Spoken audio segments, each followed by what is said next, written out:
You're listening to the 49 Carats podcast, a 49ers Goldmine production with Stephanie Sanchez.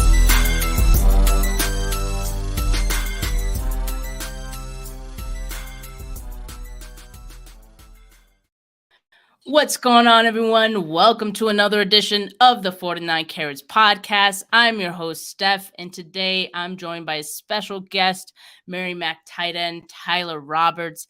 How you doing today, Tyler? Doing well. How are you? Not too bad, but we'll get right into it. I mean, really, the objective of these interviews is for people to get to know you a little bit better, both on the field and off the field. So we'll just get right into it. So you spent your entire collegiate career at Merrimack, right? And 2 of those years, you were named a team captain. Tell us what that meant for you, being able to get that recognition. Yeah. So I like you said, I spent 5 seasons at Merrimack, and the last 2, my 2021 and 2022, I was named a team captain for both of those seasons. And I've always said that's kind of the award. Obviously, I've won all conference, all region awards, but that's kind of the recognition that's meant the most to me, because it's something that's voted on by the people closest to you, being your teammates, rather than anyone in the media or people outside of the program that don't really see like the work you put in throughout the weekday. They only see what you do on the field on Saturdays. So I would say that's why being a captain is probably the recognition that's meant the most to me. Yeah, definitely. I mean, it definitely speaks to how, your teammates, like you said, feel about you. Definitely high praise. Was there a year at Merrimack where you felt like you really came into your own as a player and, the game just started to slow down a bit for you? Yeah, it would definitely be 2021. Would definitely be the best season of my career. I unfortunately suffered a injury this year that had me miss a fairly decent, about almost half of the season. So 2021 was definitely statistically my best year. And like you said, even the spring season we played before that, I really felt the game starting to slow down for me offensively. Tell me a little bit more about the injury. Like, how are you doing now in your rehab or whatnot? Are you kind of over that injury at this point, or you're still working through it? Yeah, definitely. So I had a left knee injury week 4 of the season and ended up missing 5 games after that, and then came back and played the last 3 games of the season. But I wasn't truly healthy in those last 3 games. I was still kind of just battling through. It was an MCL injury in my knee. But now, yeah, back to 100% health. I actually have my first pro day this Thursday at Harvard. So back to 100% health, excited to run and show off my athleticism on Thursday. Nice. So you said first. Do you plan on participating in more than one pro day? Yeah, Merrimack does a pro day as well. That's March 23rd. So it's going to be 2 weeks after, exactly 2 weeks after Harvard's this Thursday. Awesome. Okay. That's awesome. You get like the 2 opportunities, to show yourself in front of scouts and whatnot. And so, what is the training been looking like for you at this point? What's a typical training day looking like? Yeah, so I actually trained at a facility that was local to my house, so that I didn't have to, get an Airbnb or a hotel room or anything like that. So I actually started training in December. So it was a pretty long process. At first, it was mostly just, like physical therapy based to get 100% health from my injury. And then we really ramped up starting like early January. And the last, 8 to 10 weeks has just been full go, focusing on those combine specific drills like the 40L drill, 5, 10, 5, that kind of stuff.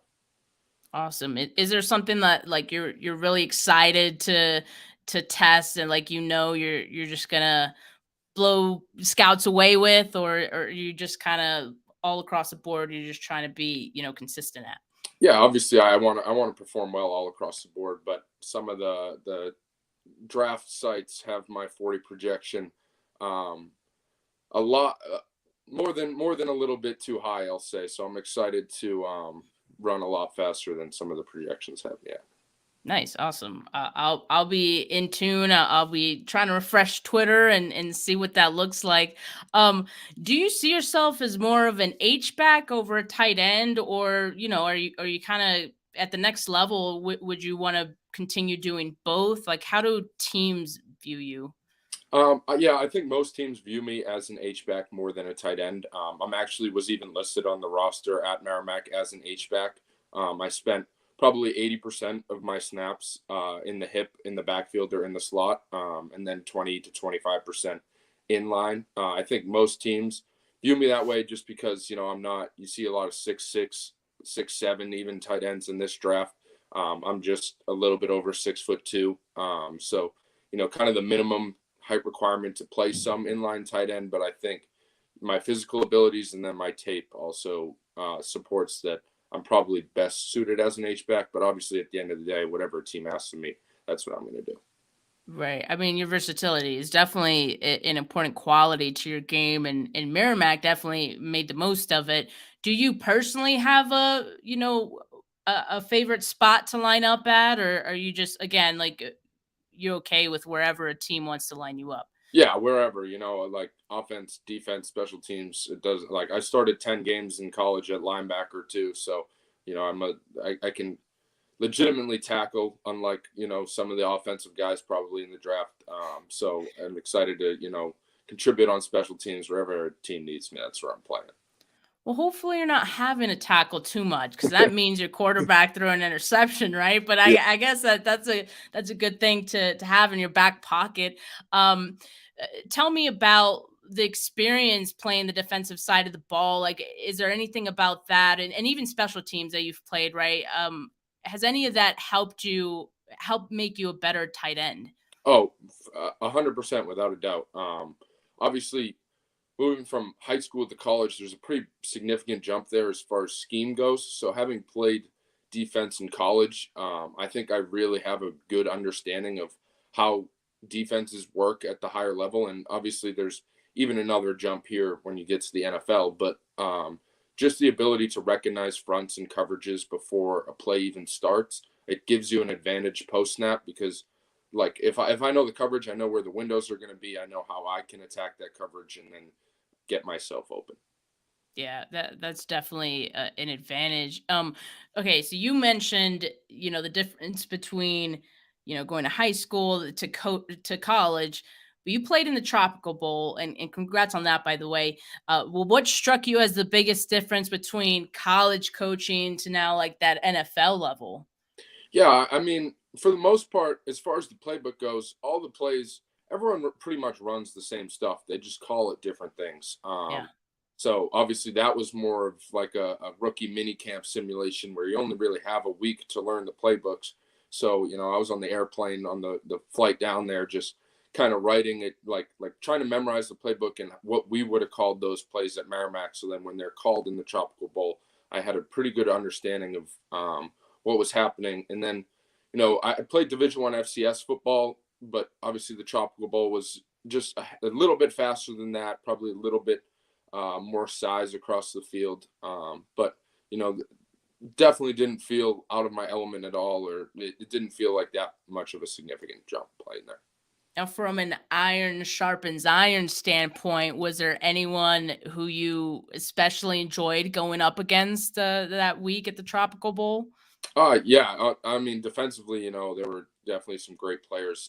There was a linebacker from Virginia Tech who I think stood out, and then a DB from Oklahoma as well. I don't remember his name, but he was flying across the field, and very vocal guy on that defense too. So there was definitely some players that stood out there, and when you're at a bowl game like that in front of over 100 scouts, those are the guys you want to go against because Yeah. you want to prove that you can do it at the highest level. Yeah, definitely love that attitude. So you mentioned, that guy was very vocal. How vocal are you on the field? Do you do a lot of chirping out there? Are you a bit of a trash talker?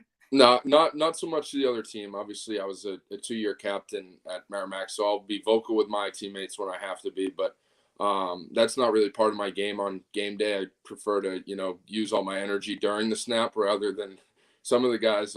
Some of the guys that you play against. They talk so much. I don't even understand how they have a chance to catch their breath. So it's not really something I use as part of my game on game day. But I'll use it more in a positive manner with my own guys. Yeah, there's plenty of clips of guys that are like, jawing right before Yeah. a play, and then the play happens and they're on the floor. So yeah, definitely understand that mindset. But you met with what, if you don't mind mentioning, like what teams did you meet with at the Tropical Bowl? Yeah, so I met with teams prior to the Tropical Bowl, at the Tropical Bowl, and then I've had at least one interview since. So in total, I've met with the Dolphins, the Ravens, Chiefs, 49ers, Commanders, and the Cowboys. I want to say that's it, but I could be missing a team or two in there as well. But So, and of course, like the 49ers, I'm interested in that. yeah. How did that meeting go for you? What kind of impression did they leave on you? Yeah, so the 49ers I actually met with prior to the Tropical Bowl, one of their area scouts. And, throughout this whole process, I've been saying the entire time, it's shocking how similar these interviews you have with scouts are to just like a regular job interview. Obviously, most of their football evaluation they do based off your game tape. So Right. obviously, I think each team has a different script or set of questions that the scouts are pretty much told to ask you. So I've gotten some different questions from team to team, but most of them are the same, and most of them they're trying to figure out like who you are as a person, what you do in your free time, like your background, stuff like that. Rather than occasionally, obviously, they'll ask you a scheme question or like strengths and weaknesses, or even get you on a whiteboard. But for the most part, I've been shocked at how similar these interviews are to regular job interviews that my peers from college would be going through. Yeah, I'm actually glad that you brought that up. One, because like, we don't often know what gets asked, and so we're always kind of in the dark in that regard. But I think it's interesting to get that insight and know, it's really more so they're trying to figure out the culture fits and whatnot, because like you said, they already have all the answers Yeah. from your tape on film, right? So yeah, it's interesting to know that. Do you have any current players, or maybe even former players that you kind of watch a lot and you model your game after a bit? Oh yeah, I mean to name a 49ers guy would be Kyle Juszczyk. I think I've drawn some similarities from him from a physical ability standpoint, and then also he was like me, played more of a tight end role in college at Harvard, which is obviously a local school, about 20 minutes away from Merrimack, and we played them at least this year, and they probably will multiple times in the future. But kind of a converted tight end on the shorter side. And with a lot of versatility, or versatility, or position flexibility. Another guy would be like Irv Smith Jr. I believe he plays for the Vikings. Just guys like, I think first you look at guys who have similar physical abilities to you and what they're doing, and then kind of try to model your game off those guys. Yeah, that definitely good comparison. I mean, a good guy also to just watch. Juszczyk, not trying to be biased here, but Juszczyk is one of the best, fullbacks in the game. What would it mean to be able to learn under a guy like Juszczyk, maybe even George Kittle? I know Kittle is more of the tight end, but as far as the blocking goes, he's kind of like the poster boy of being able to block. And so what would it mean like to learn under guys like that? Yeah, I think those two are among the two best in the NFL at what they do. So if you're going to learn something, may as well learn it from the best. I don't know why you would want to do anything other than that. So it would just be able to learn under those guys would be a privilege in itself. Yeah. And so last question here. What is a fan base getting with Tyler Roberts on and off the field?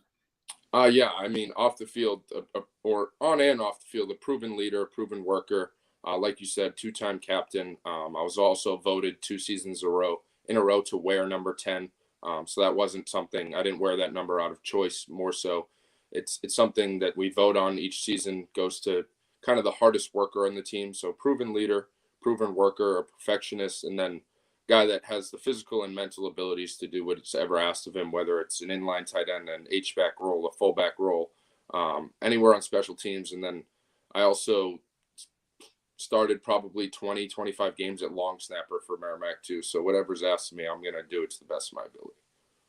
Well, Tyler, I can totally see why a team would be interested in you. It was a pleasure getting to know you.